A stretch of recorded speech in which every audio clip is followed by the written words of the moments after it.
Everyone, welcome to the channel. My name is Kaveri Shukla. और इस video में हम लोग यहाँ पे यूजीसी नेट पेपर टू के कॉमर्स के, ठीक है, यूजीसी नेट पेपर टू के कॉमर्स के 27 जून 2025 का जो अभी एक ही शिफ्ट में पेपर हुआ है, फिर से इसको डिस्कस कर रहे हैं। ठीक है, ये मॉक टेस्ट है। ठीक है, मॉक टेस्ट सॉल्व है। ठीक है, तो इसको हम लोग आज इसको फिनिश कर लेंगे और एक बार इसका रिवीजन भी हो जाएगा कि एग्जाम कैसे हुआ था। ठीक है, तो ये पीवाईक्यूज का ही एक मॉक टेस्ट है।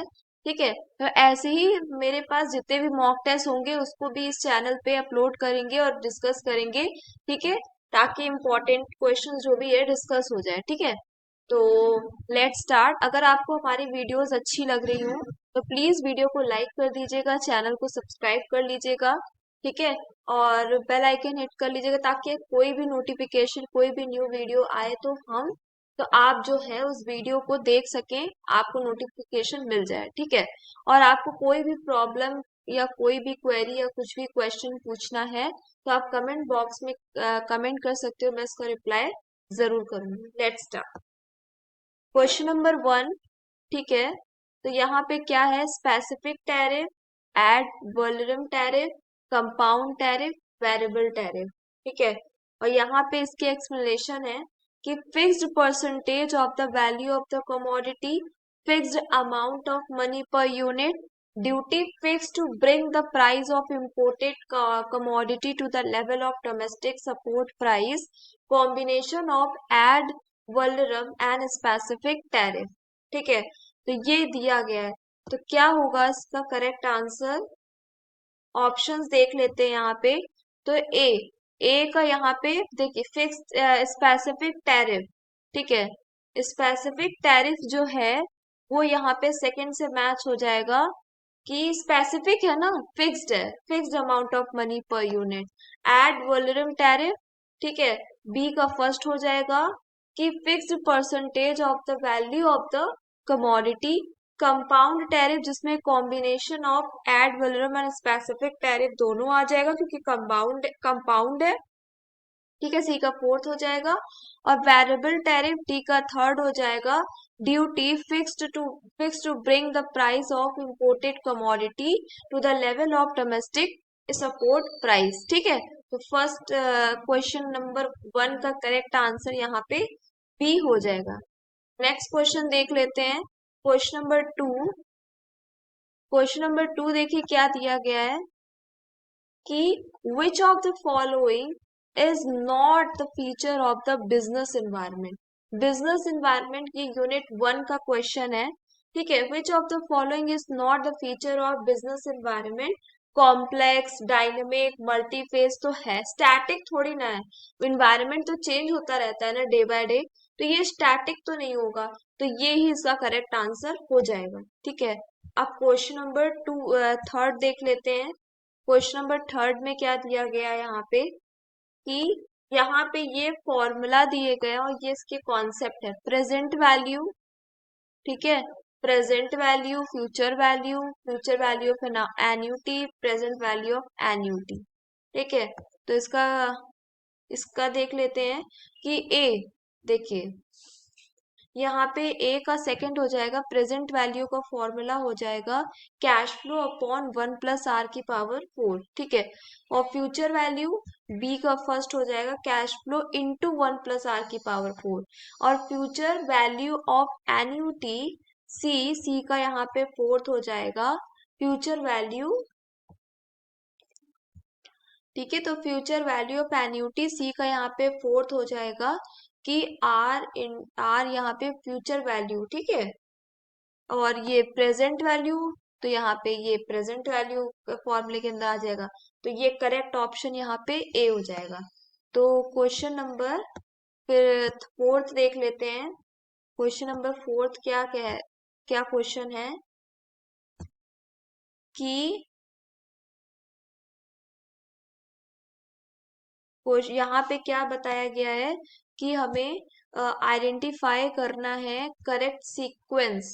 ठीक है, आइडेंटिफाई करना है correct sequence of research design process. ठीक है। रिसर्च डिजाइन प्रोसेस का प्रोसेस यहाँ पे हमें इसको सीक्वेंस में लगाना है। ठीक है, तो पहले क्या करा जाएगा, रिसर्च डिजाइन कैसे, मतलब तो सबसे पहले तो हमें रिसर्च अप्रोच को सिलेक्शन करना होगा कि किस तरीके की हमें रिसर्च करनी है। ठीक है, फिर उसके बाद मेजरमेंट टेक्निक सिलेक्शन करना होगा कि किस टेक्निक से हमें सिलेक्शन करना है, मतलब किस टेक्निक से हमें मेजरमेंट करना है। ठीक है, फिर डी आएगा सैंपल डिजाइन का फिर सिलेक्शन करना होगा। फिर सी आएगा डेटा कलेक्शन टेक्निक्स कि हमें किस तरीके से डेटा को कलेक्ट करना है, फिर वो सिलेक्शन करना होगा। फिर आएगा डेटा एनालिसिस मेथड सिलेक्शन।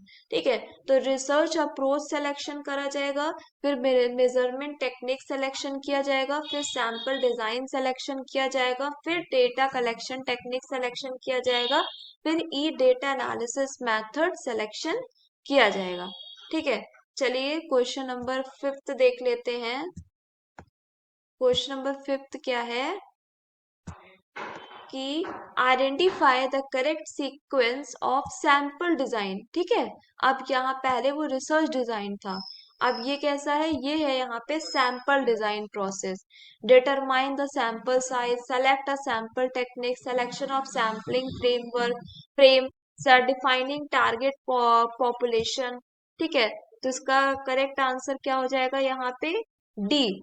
ठीक है, पहले आएगा डिफाइनिंग टारगेट पॉपुलेशन, सबसे पहले यहीं से आपका यहाँ पे आंसर आ जाता है कि डिफाइनिंग टारगेट पॉपुलेशन, कि हमें पहले तो ये कि हमारी मतलब टारगेट क्या है उसको पहले डिफाइन करना होगा। फिर सी आ जाएगा सिलेक्शन ऑफ सैम्पलिंग फ्रेम, फिर बी आ जाएगा सेलेक्ट अ सैम्पलिंग टेक्निक, फिर ए आ जाएगा डिटरमाइन द सैंपल साइज। ठीक है, अब क्वेश्चन नंबर 6 देख लेते हैं। क्वेश्चन नंबर 6 क्या कह रहा है कि आ, यहाँ पे लिस्ट 1 और लिस्ट 2 को मैच करना है, ये यहाँ पे सेक्शंस दिए गए हैं। ठीक है, ये यहाँ पे सेक्शंस दिए गए हैं। जैसे ए हो जाएगा deduction of tax at source on fees for professional and technical services, deduction of tax at source from income by way of rent, deduction of tax at source from winning from lotteries और password puzzles etcetera, deduction of tax at source from interest on securities. ठीक है, तो यहाँ पे देख लीजिएगा कि क्या इसका आंसर होगा। ठीक है, ए का यहाँ पे फोर्थ हो जाएगा कि deduction of tax at source on fees for professional and technical services, तो ये किससे मैच हो जाएगा, ए का फोर्थ से मैच हो जाएगा, सेक्शन 194 जे। ठीक है, deduction of tax at source from income by way of rent, ये थर्ड से मैच हो जाएगा 194 आई। ठीक है, income by way of rent 194 I, deduction of tax at source from winning from lotteries of crossword puzzle etcetera, C. C का first हो जाएगा section 194 B, और deduction of tax at source from interest on securities, D का second हो जाएगा section 193। ठीक है, चलिए नेक्स्ट क्वेश्चन देख लेते हैं, क्वेश्चन नंबर 7। ठीक है, क्वेश्चन नंबर 7 क्या है, arrange the following development financial institution in chronological order of their establishment old to new. तो आ जाएगा IFCI, फिर आ जाएगा IDBI, फिर नाबार्ड, फिर सिडबी। ठीक है, तो इसका अगर एक्सप्लेनेशन भी देखते हैं तो IFCI क्या है, industrial finance corporation of India. ठीक है, IFCI का फुल फॉर्म क्या है, industrial finance corporation of India, जो कि 1948 में आया था। और फिर उसके बाद industrial development bank of India, ये 1964 में आया था, 1 जुलाई। फिर नाबार्ड आया था, National Bank for Agriculture and Rural Development, जुलाई 12 1982 में आया था। ठीक है, और ये जो और ये जो सिडबी है, small industries development bank of India, ये 2 अप्रैल 1990 में आया था। ठीक है, तो ये इसका एक्सप्लेनेशन भी हो गया। तो क्वेश्चन नंबर 7 हो गया। अब क्वेश्चन नंबर 8 देख लेते हैं। Which of the following statement are correct with regard to mathematical properties of standard deviation. ठीक है, तो standard deviation is independent of change of origin and change of scale. Standard deviation is independent of change of origin but not of scale. The standard deviation of first n natural number is under root में N square minus 1/12. The standard deviation of first n natural number is under root में N square minus 1/6. For moderately skewed distribution, standard deviation is 0.8 of mean deviation. तो correct क्या हो जाएगा कि which of the following statement are correct with regard to mathematical properties of standard deviation. तो B होगा standard deviation is independent of change of origin but not of scale. ठीक है, और सी यहाँ पे आ जाएगा the standard deviation is first and natural number is under root में एन स्क्वायर माइनस 1/12. ठीक है, तो ये इसका करेक्ट आंसर हो जाएगा. क्वेश्चन नंबर यहाँ पे 9 देख लेते हैं. ठीक है, आता है कि arrange the following examples of business cycle in chronological order. तो पहले आएगा ग्रेट डिप्रेशन हुआ था, फिर उसके बाद कॉम बबल ब्रस्ट हुआ था, फिर डी ग्लोबल फाइनेंशियल क्राइसिस हुआ था, फिर सी कोविड पैंडेमिक हुआ था. ठीक है, ये इसका आंसर हो जाएगा. डी ग्रेट डिप्रेशन, फिर .com बबल ब्रस्ट, फिर इसके बाद ग्लोबल फाइनेंशियल क्राइसिस, फिर लास्ट में कोविड पैंडेमिक हुआ था. ठीक है, तो ये इसका आंसर हो जाएगा. अब नेक्स्ट यहाँ पे क्वेश्चन नंबर 10 देख लेते हैं कि विच of the following is a horizontal agreement. ठीक है, हॉरिजेंटल एग्रीमेंट क्या है? टाइन agreement, resale price maintenance, cartel, exclusive distribution. तो करेक्ट आंसर क्या हो जाएगा? Cartel is a horizontal agreement. ठीक है, नेक्स्ट क्वेश्चन देख लेते हैं. क्वेश्चन नंबर 11 देख लेते हैं कि symbols, icons, rituals, values are the manifestation of culture. ठीक है, symbols, icons, rituals and values are the manifestation of culture. ठीक है, अब क्वेश्चन नंबर यहाँ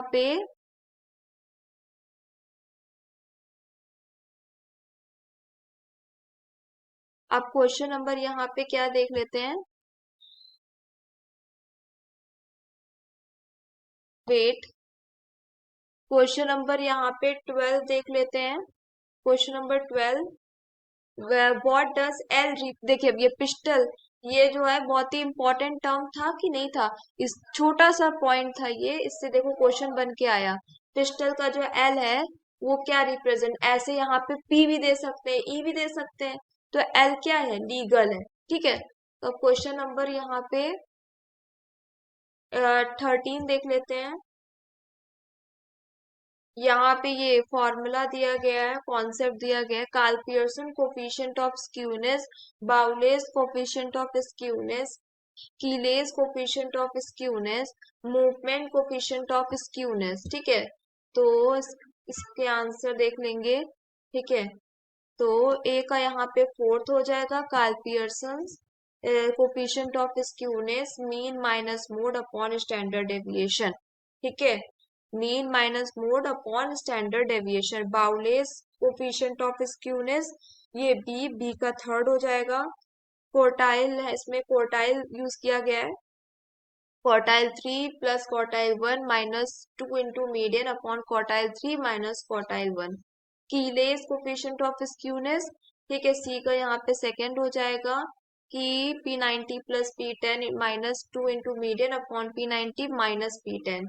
फिर यहाँ पे मूवमेंट कोफिशिएंट ऑफ स्क्यूनेस, ये यहाँ पे ये वाला फॉर्मूला हो जाएगा. ठीक है, चलिए नेक्स्ट क्वेश्चन देख लेते हैं.